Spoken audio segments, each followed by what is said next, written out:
Marroquino quanto os italianos. Quem é os o marroquino? O marroquino é o Anderson e o Alessandro.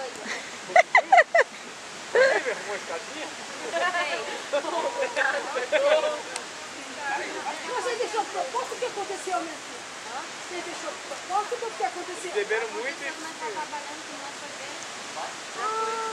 Estavam grudadinhos?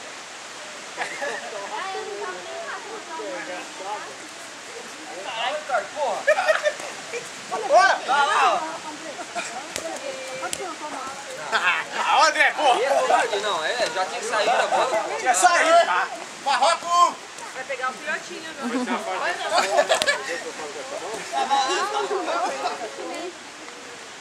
Ah, o chinês? Ele vai comer o cachorro.